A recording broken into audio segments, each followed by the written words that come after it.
اعوذ باللہ من الشیطان الرجیم بسم اللہ الرحمن الرحیم اللہم صلی علی محمد وآل محمد وعجل فرجہم۔ کتاب الموجز فی اصول الفقہ للشیخ جعفر السبحانی۔ الامر الاول تعریف علم الاصول۔ ان لفظۃ اصول الفقہ تشتمل علی کلمتین تدلان علی ان هنا اصولا وقواعد یتکل الفقہ علیہا، فلا بد من تعریف الفقہ اولا ثم تعریف اصولہ ثانیا۔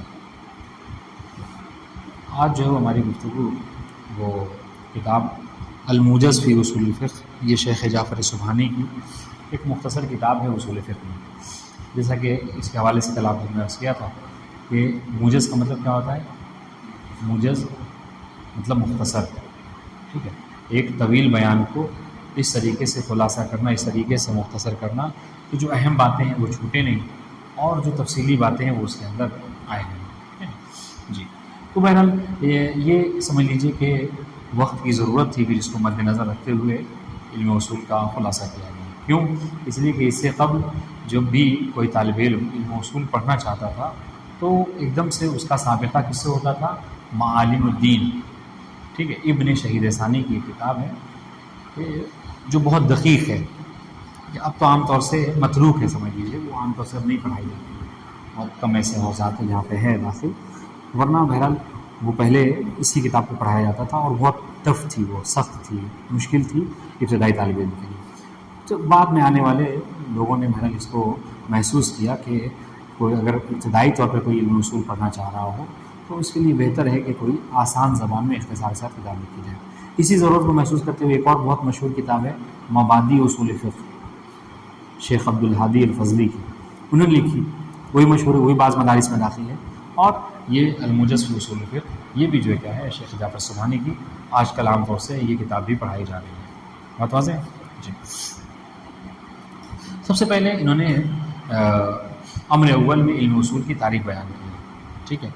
انہوں نے ابتدا اس طریقے سے کی، دیکھیں جب ہم کہتے ہیں اصول فقہ، اردو میں کہتے ہیں اصول فقہ اور عربی میں کہتے ہیں اصول الفقہ، ٹھیک ہے، فقہ کے اصول، فقہ کے قواعد، یہاں پہ اصل سے مراد قاعدہ، ہاں اصل سے مراد وہ جڑ نہیں ہے، ہاں اصل سے مراد قاعدہ، اصول یعنی قواعد، فقہ یعنی فقہ کے قواعد۔ تو یہ کہہ رہے ہیں کہ آپ خود اس نام پر غور کیجئے، تو اس نام میں دو کلمے ہیں، ایک ہے لفظ اصول اور دوسرا لفظ جو کلمہ ہے کون سا؟ وہ فقہ ہے۔ تو کہہ رہے ہیں اس کا مطلب کیا ہے؟ اس کا مطلب یہ ہے کہ یہاں پر اصول فقہ کہنا یعنی فقہ کے قواعد کہنا اس بات کی دلیل ہے کہ یہاں پر کچھ ایسے قواعد ہیں کہ جن کا جاننا ضروری ہے تاکہ فقہ میں انسان استنباط کر سکے۔ واضح انشاءاللہ۔ ہاں، آپ کے ذہن کو ذرا سا اور قریب کرنے کے لیے آپ خدمت عرض کروں کہ علم اصول علم عالی ہے، علم اصالی نہیں ہے۔ ہم نے منطق کو پڑھا ہے کہ علم کی دو قسم ہوتی ہیں، بعض علوم عالی ہوتے ہیں، بعض علوم اصالی ہوتے ہیں، ہے نا۔ تو جس طریقے سے منطق کے بارے میں پڑھا کہ منطق علوم عالی ہے، لیکن منطق کی خاصیت یہ ہے کہ وہ تمام علوم میں آپ کو فائدہ پہنچائے گا، ہے نا، اس کا دخل تمام علوم کے حاصل کرنے میں۔ تو علم اصول جو ہے یہ تمام علوم کے لیے نہیں، لیکن علم فقہ کے لیے علم عالی ہے۔ مطلب کیا ہے؟ مطلب یہ ہے کہ کوئی فقیہ اس وقت تک فقیہ نہیں بن سکتا جب تک علم اصول نہ پڑھے، ٹھیک ہے۔ کیوں؟ اس لیے کہ اس کی تعریف میں کہا ہی جاتا ہے کیا کہ ایسے قواعد کا جاننا کہ جن قواعد کے ذریعے سے علم فقہ میں حکم شرعی کو ان کے دلیلوں کے ساتھ استنباط کیا جا سکے۔ مطلب انشاءاللہ بھی تعریف آئے گی تو اس کو ذکر کریں گے تفصیل کے ساتھ، لیکن آپ یہاں پہ غور کیجئے کہ علم اصول پڑھنے کا مقصد کیا ہے؟ تاکہ ہم ایسے قواعد جان لیں، ایسے اصول کو جان لیں، ٹھیک ہے، کہ جن کے ذریعے سے ہم استنباط حکم شرعی کر سکیں۔ بات واضح ہے؟ اس کا مطلب کیا ہے؟ اس کا مطلب یہ کہ کوئی فقیہ نہیں ہو سکتا جب تک کہ وہ علم اصول نہ پڑھے۔ یہ وجہ ہے کہ ہر فقیہ کا اپنے اس اصول میں اپنی ایک کتاب ہوتی ہے نا جی، اپنی کتاب ہوتی ہے، اس میں مہارت جب کوئی کسی کو ہوتی ہے تبھی جا کے وہ فقیہ بن سکتا ہے، مہارت نہ ہو علم اصول میں وہ فقیہ نہیں بن سکتا۔ کیوں؟ اس لیے کہ فقاہت کیا ہے؟ حکم شرعی کا استنباط ہے، اور حکم شرعی کا استنباط اسی وقت کر سکتا ہے انسان جب وہ قواعد سے واقف ہو۔ قواعد سے واقف ہی نہ ہو، واقفیت ایک الگ چیز ہے، قواعد میں مہارت ہو، کہ کون سے قواعد کہاں پہ جاری کریں گے، کون سے اصول کہاں پہ جاری کریں گے. اور انشاءاللہ تو علم اصول کے پڑھنے کا سب سے بڑا فائدہ یہی ہے کہ حکم شرعی جو ہے وہ کیا ہے استعمال انسان کر سکتا ہے. بات واضح انشاءاللہ. ہاں اب یہاں پہ مصنف نے کیا کیا، اس نے کہا کہ دیکھیے اصول فقہ جب ہم کہتے ہیں یعنی فقہ کے اصول، تو یہاں پہ دو کلمے ہیں. ایک مطلب کیا ہے، کچھ اصول ہیں، قواعد ہیں، اور ایک فقہ ہے. تو سب سے پہلے کیا ضروری ہے کہ ہم پہلے فقہ کو جان لیں، اس کے بعد اس کے اصول کو جانیں گے. پہلے فقہ کو جان لیں کہ فقہ کسے کہتے ہیں، تب جا کے ہم سمجھیں گے کہ اس کے قواعد کیا ہیں، اس کے اصول کیا ہیں. بات واضح جی. جہاں تک رہی بات فقہ کی، تو فقہ کی تعریف میں جیسا کہ ذکر فقہ کا لغوی معنی اگر دیکھا جائے بھی جان لیجیے، انہوں نے اشارہ نہیں کیا ہے. فقہ کو لغوی کسے کہتے ہیں؟ فقہ کا لغوی معنی ہوتا ہے سمجھنا. جی ٹھیک ہے. قرآن مجید میں بھی یہ فقہ اسی معنی میں استعمال ہوا ہے. ٹھیک ہے. ہاں کیا وہ فلولا نفر من كل فرقة منهم طائفة ليتفقهوا في الدين، ليتفقهوا في الدين محل شاہد ہے. ٹھیک ہے کہ ہر طائفے ہر جو ہے کیا ہے گروہ طائفے میں سے، ہر قوم میں سے ایک گروہ جو کیا ہے وہ کوچ کرے. ٹھیک ہے. کہاں کے لیے؟ سفر کرے. اس لیے علم دین حاصل کرے، تاکہ لیتفقهوا فی الدین، تاکہ دین میں تفقہ کر سکے، دین کو سمجھ سکے. بات ہے انشاءاللہ. اس طریقے سے مضمون کلام ہے کہ وَأَنْتُمْ لَا تَفْقَهُونَ تَسْبِيحَهُمْ، کہ کائنات کی ہر چیز جو کیا ہے وہ عبادت کرتی ہے، تسبیح کرتی ہے، لیکن تم اس کی تسبیح کو نہیں سمجھ سکتے، کے اوپر ہم نے سکھایا گیا. ٹھیک ہے. اس طریقے سے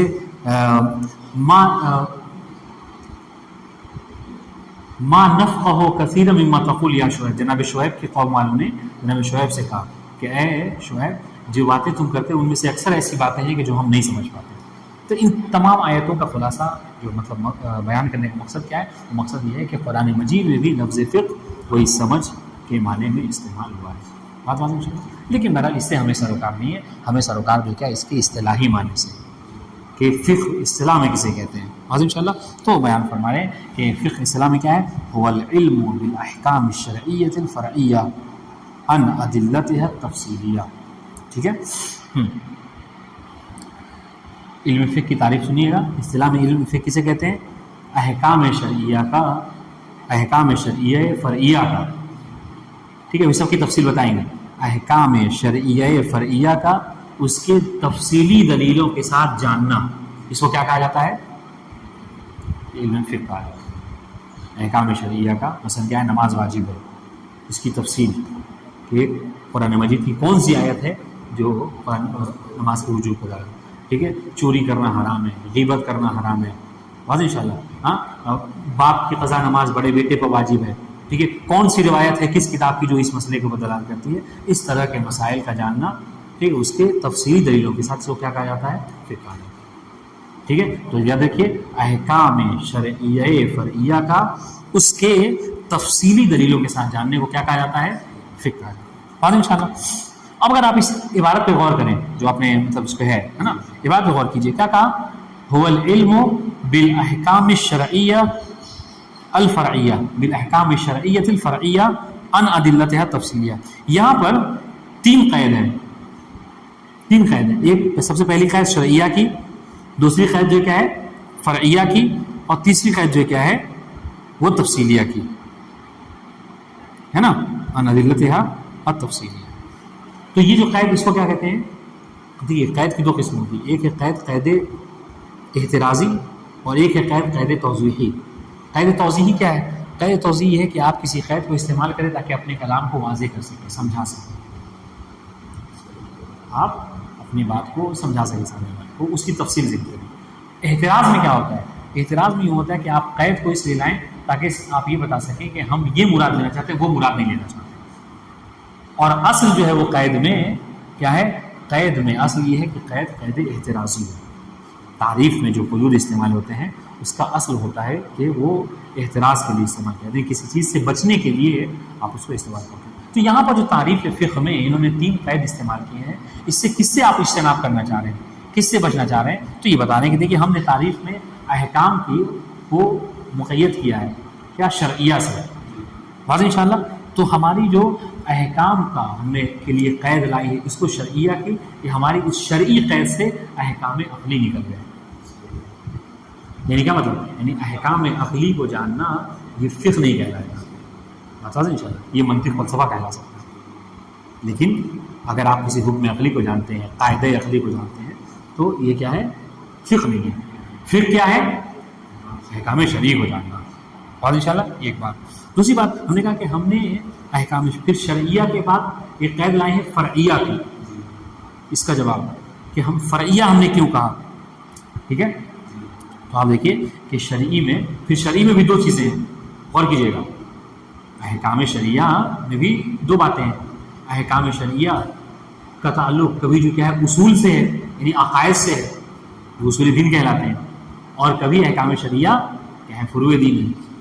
تو فقہ کس کے علم کو کہتے ہیں؟ شرعی علم شرعی کے علم شرعی میں جو عقائد وغیرہ ہیں، ٹھیک ہے، کہ نبی کے برحق خلیفہ مولائے کائنات ہے، ٹھیک ہے، امامت کا علم ہونا، ٹھیک ہے، معاد کے بارے میں عقیدہ ہونا، یہ سب احکام شرعیہ میں صحیح ہے، لیکن یہ فقہ نہیں کہلاتا۔ اگر آپ اس کو جان رہے ہیں تو یہ فقہ نہیں ہے ان شاء اللہ۔ حکم شرعی فرعی کا جاننا، یعنی فروع دین سے جس کا تعلق ہے ان کا جاننا، اس کو کیا ہے؟ فقہ کہتے ہیں، اور ان شاء اللہ۔ تو ہم نے اس لیے شرعیہ کو مقید کیا کس سے؟ فرعیہ سے۔ اب اس کے بعد کہہ رہے ہیں ان ادلتہ تفصیلیہ، ہم نے ادلہ کے لیے تفصیلیہ کی قید لائی۔ کیوں؟ اس لیے کہ دیکھیے تفصیل کس کے مقابل میں؟ تفصیل مقابل میں اجمال کے۔ اچھا، اجمال اور تفصیل کسے کہتے ہیں؟ اجمال، ہاں ہاں، علم اجمال، علم کی دو قسمیں علم ہوتی ہے، ایک ہے علم اجمالی اور ایک علم میں تفصیل۔ علم اجمالی کسے کہتے ہیں؟ یعنی کسی چیز کے بارے میں آپ کا اجمالاً علم ہونا، یعنی مختصراً علم ہونا، ٹھیک ہے، تفصیلی علم نہ ہونا مفصل طور پہ، سمجھ رہے ہیں؟ ہاں، لیکن علم تفصیلی کیا ہوتا ہے؟ علم تفصیلی یہ ہے کہ آپ کسی چیز کے بارے میں علم رکھتے ہیں اور اس کی مکمل دقیق تفصیل بھی رکھتے ہیں۔ جیسے ایک وقت آپ کو یہ پتا ہے کہ سمیع صاحب کوسہ میں رہتے ہیں، تو میرے ایڈریس کا آپ کو علم اجمالی ہے، یہ جاننا کہ عمرہ کے کوسہ میں رہتے ہیں۔ لیکن ایک دفعہ یہ ہے کہ نہیں، آپ کو باقاعدہ طور پر یہ معلوم ہے کہ سمیع صاحب ممرہ میں، کوسہ میں، کس جگہ پہ، کون سی بلڈنگ میں، کون سے فلیٹ میں، نمبر میں رہتے ہیں۔ اگر یہ سب جان رہے ہیں تو ہمارے ایڈریس کا آپ کو کیا ہے؟ علم تفصیل ہے، واضح ان شاء اللہ۔ ایک دفعہ ہوتا ہے کسی زید کو آپ جو کیا ہے زید کے بارے میں علم اجمالی رکھتے ہیں۔ علم اجمالی مطلب کیا؟ ہاں فلاں یو پی کا رہنے والا مثلا، ٹھیک ہے، فلاں کا بیٹا ہے۔ کبھی کبھی کیا ہے نہیں، آپ کو تفصیلی ہے، یو پی کا رہنے والا، فلاں کا بیٹا ہے، ٹھیک ہے، فلاں کا بھائی ہے، فلاں کا داماد، یہ ساری چیزیں جاننا۔ تو کہہ رہے کیا؟ سنیے، ہم نے یہاں پر احکام شرعیہ کا اس کے دلیل تفصیلی کے ساتھ اگر آپ جان رہے ہیں تو ہی پھر کہلائے گا، تو آپ فقیہ ہوں گے۔ لیکن اگر آپ کو احکام شرعیہ کا علم ہے، احکام شرعیہ کا علم ہے اور شرعیہ فرعیہ کا علم ہے، لیکن دلیل تفصیلی سے نہیں ہے بلکہ دلیل اجمالی آپ کو ہے، واضح انشاءاللہ، تو یہ فقہ نہیں ہے، یہ فقیہ نہیں ہو سکتے، واضح انشاءاللہ۔ کیوں؟ اصل میں اس کو نکالنا ہے عوام کے علوم کو، جو عام طور سے پبلک جانتی ہے۔ پبلک کو پتہ ہے، پبلک کو جانتی ہے کہ نماز واجب ہے، روزہ واجب ہے، خمس واجب، زکوٰۃ، یہ سارے امور انجام دیتے واجب، لیکن جب اس سے دلیل پوچھیے تو پلٹ کر کیا جواب دیتی ہے؟ کہ چونکہ ہمارے مرجع میں، ہمارے مقلد نے یہ فتویٰ دیا ہے، تو اس کو بھی سنیے گا، اس کو بھی احکام شرعیہ فرعیہ کا علم ہے، لیکن اس کے دلیل تفصیلی سے نہیں ہے، اجمالی سے ہے، بس فقیہ نے ہم کو کہا ہے چنانچہ بات واضح۔ لیکن جو فقیہ ہوتا ہے، فقیہ کو فلاں مسئلے کا علم ہوتا ہے اور اس طریقے سے علم ہوتا ہے کہ وہ اس کے ادلہ، اچھا دلیل سنیے گا، ادلہ جمع ہے دلیل کی، ٹھیک ہے، اور ہمارے لیے احکام شرعی کے ادلے کتنے ہیں؟ 4، جس کو ہم منابع اربع کہتے ہیں۔ یعنی اگر کوئی بھی شیعہ، ٹھیک ہے، فقیہ، کوئی بھی فقیہ جو استنباط کرتا ہے تو وہ انہی 4 دلیلوں میں سے کسی ایک سے کرے گا، جس کو ہم کیا کہتے ہیں؟ منابع حکم شرعی، نہیں ہے، منابع کہتے ہیں، یعنی منابع یعنی منبع، جہاں سے کوئی چیز نکلتی ہو۔ تو حکم شرعی کے لیے منابع یہی ہمارے پاس 4 چیزیں ہیں، قرآن، ٹھیک ہے، سنت، اجماع اور عقل، ٹھیک ہے، یہ 4 چیزیں۔ اس کے علاوہ حکم شرعی کہیں اور سے استنباط نہیں کرتے، واضح انشاءاللہ۔ تو یہ جو کہا تھا ان ادلتہ، تو ادلے سے مراد کیا ہے؟ یہی 4 چیزیں ہیں۔ اور تفصیلیہ یعنی کیا؟ یعنی ان 4 کی تفصیل معلوم ہو کہ قرآن مجید کی کون سی آیت نماز کی وجوب کو ہدایت کر رہی ہے، قرآن مجید کی کون سی آیت روزے کے زکوٰۃ کی وجوب کو ہدایت کر رہی ہے، واضح انشاءاللہ۔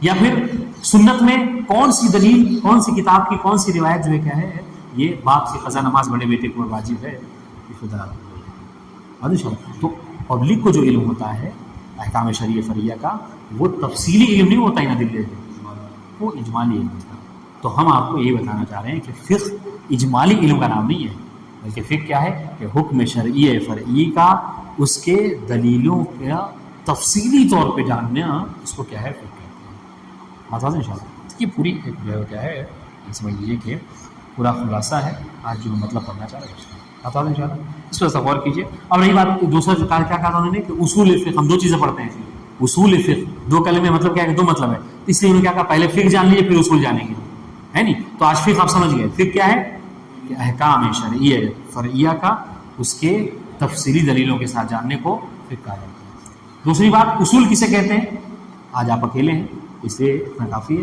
اصول کسے کہتے ہیں کل پڑھیں گے، ٹھیک ہے؟ تھوڑا سا تفصیلی بات ہے، دیکھیے گا۔ بسم اللہ الرحمن الرحیم۔ تعریف و علم الاصول و موضوعہ و غایتہ، امر اول میں یہ تین باتیں ذکر کرنے ہیں، ٹھیک ہے؟ علم اصول کی تعریف، علم اصول کا موضوع اور علم اصول کی غایت۔ اچھا یہ بھی اس کو اشارہ فائدہ ہے، یاد کر لیجیے گا۔ علماء کا طریقہ رہا ہے کہ کسی بھی علم کو شروع کرنے سے پہلے وہ 8 چیزوں کو بیان کرتے ہیں، 8 چیزوں کو، جس کو رؤوس ثمانیہ کہا جاتا ہے۔ اور یہ البتہ یہ قدیم علماء کیا کرتے تھے، آج کل ٹھیک ہے یہاں ادھر فی الحال جو عام طور سے جب بھی کسی کتاب کو شروع ہے تو وہ 3 ہی چیزوں کو ذکر کرتے ہیں، ان 8 کو نہیں ذکر کرتے۔ اور 3 چیزیں کون کون سی؟ علم کی تعریف، اس کا موضوع، اس کی غایت، ٹھیک ہے؟ اس کو ذکر کیا جاتا ہے ان شاء اللہ۔ بلکہ اگر آپ ملاحظہ فرمائیں تو انہوں نے یہی نہیں بلکہ ایک اور چیز کو ذکر کر دیا ہے، چوتھی چیز بھی، وہ کہ تقسیم و ابحاث ہے۔ اس علم کی ابحاث جو ہے اس کی تقسیم ذکر کی، انہوں نے 4 چیزوں کو، ان 8 میں سے 4 کو ذکر کیا، ورنہ عام طور سے جو ہے آپ باقی کتابیں اٹھا کرتے تھے وہ 3 ہی ذکر کرتے ہیں، تعریف، وہ موضوع، ٹھیک ہے، اور غایت، بات ہونا ٹھیک۔ تو یہ اس سے بہت اچھی بات ہے یار کہ انہوں نے کہا تعریف و علم الاصول وہ موضوع ہو وغیرہ، تو مطلب کیا ہے؟ مطلب یہ کہ ان رؤوس ثمانیہ میں سے 3 باتوں کا ذکر کر رہے ہیں، ٹھیک ہے؟ ان لفظۃ اصول الفقہ، ہر عبارت پہ غور کیجیے گا، نہ سمجھ میں پوچھیے گا۔ ان لفظۃ اصول الفقہ تشتمل علی کلمتین، بے شک لفظ اصول فقہ مشتمل ہے، ٹھیک ہے، 2 کلمے کے اوپر، ٹھیک ہے؟ یعنی لفظ اصول فقہ میں 2 کلمے پائے جاتے ہیں، اصول اور فقہ، ٹھیک ہے؟ تدلانے، یہ تدلانے یہ پورا جملہ جو کیا ہو کلمتین کے لیے صفت واقع ہوگا، ٹھیک ہے؟ اس لیے کہ الجمل بعد النکرۃ الصفات، ٹھیک ہے؟ تدلانے یہ دونوں کلمے دلالت کرتے ہیں علی ان ہونا اصولا و قواعد، قواعد نہیں پڑھیں گے یا قواعد نہیں پڑھیں گے، ٹھیک ہے؟ ہاں، یعنی اور یہ دونوں کلمے اس بات پر دلالت کرتے ہیں کیا کہ ان ہونا، کہ یہاں پر کیا ہے، یہاں پر 2 چیزیں ہیں، ان ہونا اصولا و قواعد، یہاں پر اصول ہیں اور قواعد ہیں، ٹھیک ہے؟ کہ یتکل الفقہ علیہا، یہ 2 چیزیں وہ اصول اور قواعد نہیں ہیں، تو ایک ہی بات ہوگی، اصول کی شرح بتانا چاہ رہے قواعد سے، اس لیے کہ اصل سن کے کوئی یہ سمجھتا ہے تو سے کیا اصل سے مراد وہ جڑ نہیں ہے، ہاں، بلکہ اصل سے مراد یہاں پہ قاعدہ، اگر اصل کہیے تو مانا ہوگا قاعدہ، اصول کہیے تو مانا ہوگا قواعد، بات ان شاء اللہ جی۔ اور ایک اور بات منطق میں بھی آپ نے پڑھی ہے کہ جو قواعد ہوتے ہیں وہ کلی ہوتے ہیں، قاعدہ ہو ہی نہیں سکتا اگر وہ جزئی چیز کو قاعدہ نہیں کہیں گے، بتا دیں۔ اس وجہ سے یہاں پہ ابھی اس بات کو آپ گرہ مان لیجیے کہ علم اصول کیا کریں گے، وہ علم اصول وہ فقہ کے عمومی قواعد کو بتائیں گے جس کو آپ فقہ میں جاری کر سکتے ہیں، جزیات سے بحث نہیں کریں گے، ٹھیک ہے؟ ان ہونا اصولاً جو اس بات دلالت کرتے ہیں کہ یہاں پر کچھ اصول ہیں، کچھ قواعد ہیں کہ یتکل الفقہ علیہا، کہ جن اصول و قواعد کے اوپر فقہ متکل ہے، فقہ جو ہے تکیہ کیے ہوئے ہیں، یعنی فقہ کا دار و مدار ہے ان اصول و قواعد کو۔ مطلب کیا ہے؟ مطلب جیسا کہ ہم نے کہا کہ اس طریقے سے دار و مدار ہے فقہ کا ان اصول کے اوپر کہ اگر اصول کا علم نہیں ہے تو فقہ کا بھی آپ کو علم نہیں ہے، بات واضح ہے جی۔ فلا بد من تعریف الفقہ اولا، بس اس وجہ سے ضروری ہے چونکہ اصول فقہ پڑھنا ہے آپ کو، اس لیے ضروری ہے جو، اور فقہ متکل ہے، فقہ جو ہے تکیہ کیے ہوئے کس پر، اصول کے اوپر، اس لیے ضروری ہے کہ پہلے آپ فقہ سمجھ لیجیے کہ فقہ کسے کہتے ہیں، اس کے بعد سمجھیے گا کہ وہ اصول و قواعد کیا ہیں، ٹھیک؟ ثم تعریف اصول ہی ثانیہ، پھر ہم دوسرے مرحلے میں آپ کو بتائیں گے کہ اصول فقہ کیا ہے، پہلے فقہ جمع سمجھیے پھر اصول فقہ سمجھ لیجیے گا، بعد انشاءاللہ ٹھیک ہے، تو آئیے سب سے پہلے سمجھتے ہیں پہلے مرحلے میں کہ فقہ کسے کہتے ہیں. تو میں نے آپ کو عرض کیا فقہ کا لغوی معنی ہے سمجھنے کے معنی میں، ہے نا. قرآن مجید اس معنی میں استعمال ہوا ہے. آپ کو کچھ آیتیں ہم نے سنائیں گے. علامہ هو المعروف کی تعریف ہے، جیسا کہ معروف ہے مشہور ہے کیا فقہ کی تعریف میں. اچھا یہ تعریف کیا ہے، کون سا ہے؟ یہ وہی تعریف ہے جو صاحب معالم نے ذکر کیا ہے، اور یہ تعریف چل رہی ہے. نہیں تمام اکثر علماء اسی کو ذکر کرتے ہیں، اصل میں اس تعریف کو صاحب معالم نے ذکر کیا. سنیے گا کا فقہ کی تعریف کیا ہے. هو العلم بالاحکام الشرعیۃ الفرعیہ عن ادلتها التفصیلیہ. فقہ کیا ہے؟ جاننا ہے. علم نہیں جاننا. فقہ کیا ہے؟ جاننا ہے. کس کا؟ بالاحکام الشرعیۃ الفرعیہ، احکام شرعیہ فرعیہ کا. احکام شرعیہ فرعیہ کا جاننا ہے. کیسے؟ عن ادلتها التفصیلیہ، ان احکام شرعیہ فرعیہ کا ان کی تفصیلی دلیلوں کے ساتھ. ٹھیک ہے. بس اگر آپ کسی حکم کو اس کے تفصیلی دلیل کے ساتھ جانتے ہیں تو پھر یہ فقہ کہلاتا ہے. بات انشاءاللہ. اب دیکھیے قیود تعریف. فخرج بقید الشرعیۃ العقلیہ. ٹھیک ہے، ہم نے عرض کیا تھا میں کہ یہ اصل جو ہے کیا ہے قیود میں کہ قیود اعتراضیہ ہوتے ہیں. تو سب سے پہلی قید جو انہوں نے کیا ہے حکم احکام کو مقید کیا ہے کس سے؟ شرعیہ سے. اسی کو اگر نحو کے باب میں کہیے تو احکام کے لیے صفت ذکر کیا ہے کس کو؟ شرعیہ کے. ٹھیک ہے. ہاں. فخرج بقید الشرعیۃ العقلیہ. ٹھیک ہے، پس خارج ہو گیا شرعیہ کے قید سے عقلیہ. بس اگر احکام عقلیہ کو کوئی جان رہا ہے تو وہ فقہ نہیں ہوگا. ہاں فلسفہ ہوگا، منطق ہوگا، لیکن فقہ نہیں ہوگا. اس طریقے سے وہ بالفرعیہ، یہ عطف ہے کس کے اوپر؟ شرعیہ کے اوپر. وخرج بقید الفرعیہ. ٹھیک ہے. وخرج بقید الفرعیہ الاعتقادیۃ والمسائل الاصولیہ. ٹھیک ہے. ہاں. اور والمسائل الاصولیہ. ٹھیک ہے. ہاں. اور فرعیہ کے قید سے جو اعتقادی احکام ہیں، عقائد وغیرہ کا آپ کو علم ہے انشاءاللہ، وہ خارج ہے. اس طریقے سے مسائل اصولیہ ہیں. ٹھیک ہے. مسائل اصولیہ کون سے مراد یہاں پہ؟ اصول. ٹھیک ہے. جیسے ظواہر کتاب کے بارے میں جی یہ علم ابھی پڑھیں گے کہ قرآن مجید کا جو ظاہر ہے اقیم الصلاۃ، یہ حجت ہے. تو یہ کیا ہے؟ یہ کیا ہے؟ مسائل یہ اصول کہلائیں گے، فقہ نہیں کہلائیں گے. بات واضح ہے. والمسائل الاصولیہ، اور جو مسائل اصولی ہیں ٹھیک ہے وہ سب اس سے خارج ہو گئے. ٹھیک ہے. وہ بالتفصیلیہ، اور جو قید ہم نے تیسری قید لگائی ہے ان ادلتها التفصیلیہ، تو تفصیلیہ کی قید سے خارج ہو گئے کیا؟ وبالعلم المقلد بالاحکام. مقلد کا، مقلد کون؟ یعنی پبلک. ٹھیک ہے. جو کسی مرجع کی اپنے مقلد تقریر کرتے.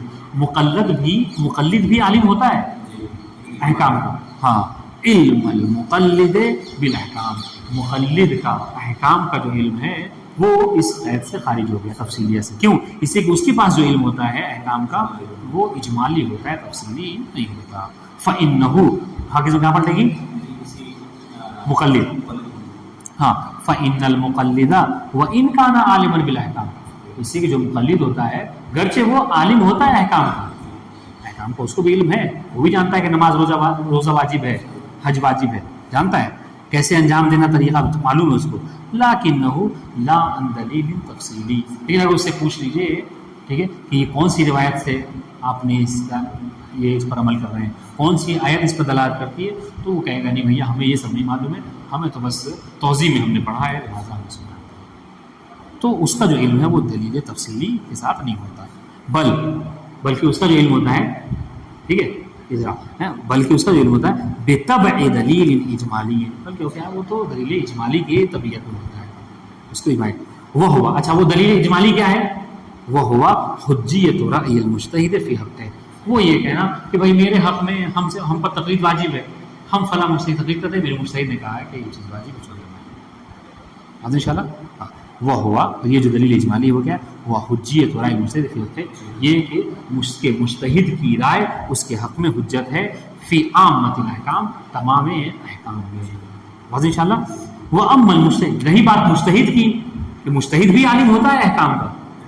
ہاں وَأَمَّا الْمُجْتَهِدُ فَهُوَ عَالِمٌ بِكُلِّ حُكْمٍ عَنْ دَلِيلِهِ الْخَاص.